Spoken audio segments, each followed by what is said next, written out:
ശ്രീ സജീവൻ, ഇതിലൊരു പ്രധാനപ്പെട്ട കാര്യം മറ്റൊന്ന് നമ്മൾ ആ ദിവസങ്ങളിൽ കണ്ടാണ്, എന്താണ് സെസ് ഭരണം വരാൻ പോകുന്നു, ആ രൂപത്തിലേക്കുള്ള വലിയ തലക്കെട്ടുകളൊക്കെ വരുന്നു. ഈ തലക്കെട്ടുകളുടെ മറ്റൊരു സ്വഭാവമാണ്. പക്ഷേ നമ്മുടെ ഈ സമ്മേളനം കഴിഞ്ഞ് CPM-ൻ്റെ സമ്മേളനം കഴിഞ്ഞ് സമാപന സമ്മേളനത്തിൽ മുഖ്യമന്ത്രിയുടെ വിശദീകരണത്തിന് ശേഷം താങ്കൾ എവിടെയെങ്കിലും ഈ വിഭവ സമാഹരണത്തെക്കുറിച്ച് മുഖ്യമന്ത്രി പറഞ്ഞ ശേഷം മുമ്പ് തലക്കെട്ടുകളുടെ സ്വഭാവത്തിൽ എഴുതി മുന്നോട്ട് പോയ ആ മാധ്യമ രീതി, മാധ്യമ ശൈലി പിന്നീട് കണ്ടോ? ഇല്ല, പലപ്പോഴും അത് സ്വാഭാവികമായിട്ടും അനുകൂലമായ രീതിയിൽ ഒരു സംഭവം കൊടുക്കുക എന്ന് പറയുന്നത് മാധ്യമങ്ങൾക്ക് പലപ്പോഴും, ഇത്തരം മാധ്യമങ്ങൾക്ക് ശ്രീകുമാർ പോലും സംഭവിച്ചില്ല. അത് യഥാർത്ഥത്തിൽ അവർ ചെയ്യില്ല. കാരണം അവർക്ക് കാര്യങ്ങൾ കൃത്യമായി ബോധ്യപ്പെടുത്തിയിട്ട് ജനങ്ങളെ അറിയിക്കുക എന്ന് പറയുന്നൊരു രീതിയില്ല. കൃത്യമായ അജണ്ടയോട് കൂടിയിട്ടാണ് എല്ലാ മാധ്യമങ്ങളും, അത് ഇന്നതില്ല, എല്ലാ മാധ്യമങ്ങളും ഈ സമ്മേളനത്തെ സമീപിച്ചിട്ടുള്ളൂ. അപ്പൊ അതുകൊണ്ട് അവർക്ക് വേണ്ട കാര്യങ്ങൾ ജനങ്ങളിലേക്ക് എത്തിച്ചു കൊടുക്കുക എന്നുള്ള മാത്രമേ ഉള്ളൂ. അല്ലെങ്കിൽ മറ്റുള്ള കാര്യങ്ങൾ വരുമ്പോൾ അതിനെ ഒന്നുകിൽ പരിഹാസത്തോട് കൂടിയിട്ടുള്ള ഒരു തലക്കെട്ടായിട്ട് കൊടുക്കാം, അതല്ലെങ്കിൽ മറ്റു രീതിയിലുള്ള ഒരു രീതി വക്രീകരിച്ചുകൊണ്ട് കൊടുക്കുക, അങ്ങനെയൊക്കെ ചെയ്യാം.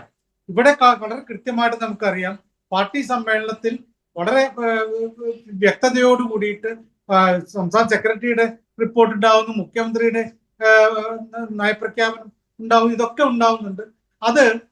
അതാണ് പാർട്ടി മുന്നോട്ടേക്ക് വെക്കുന്ന അടുത്ത 3 വർഷത്തേക്കുള്ള പാർട്ടിയുടെ പ്രവർത്തനത്തിനുള്ള ഒരു എന്താണ് ഊർജം എന്ന് പറയുന്നത്. ആ ഊർജം അത് പൂർണ്ണമായിട്ട് ഉൾക്കൊണ്ടുകൊണ്ട് മുന്നോട്ടേക്ക് പോകുക എന്നുള്ളതാണ് ആ പാർട്ടി ലക്ഷ്യം വെക്കുന്നത്.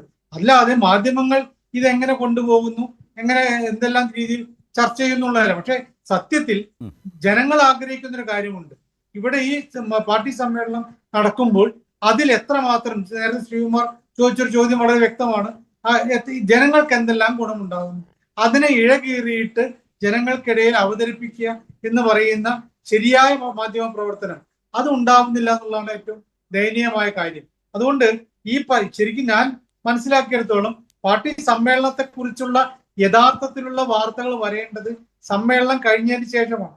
സമ്മേളനത്തിന് നേരത്തെ സ്വരാജ് പറഞ്ഞ പോലെ റിപ്പോർട്ട് വെക്കുന്നതിന് മുമ്പ് തന്നെ റിപ്പോർട്ടിലെ ചർച്ചയെ കുറിച്ചുള്ള കാര്യങ്ങൾ പറയുന്നതല്ല.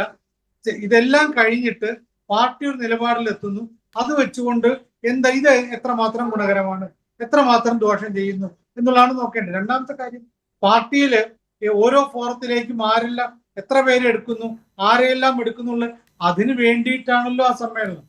അവിടെയുള്ള പ്രതിനിധികളുടെ അംഗീകാരത്തോട് കൂടിയിട്ടാണല്ലോ ഈ തീരുമാനങ്ങൾ എടുക്കുന്നത്. അതിനെ പുറത്ത് നമ്മൾ പറഞ്ഞുകൊണ്ട് കാര്യമില്ല. ശരിക്കും എന്റെ ശരിയായ വിലയിരുത്തൽ ഇതാണ്, സമ്മേളനം കഴിഞ്ഞതിന് ശേഷം ശരിയായ രൂപത്തിലുള്ള ഒരു വിലയിരുത്തൽ ഈ മാധ്യമങ്ങളുടെ ഭാഗത്തുനിന്ന് ഉണ്ടായിട്ടേ ഇല്ല.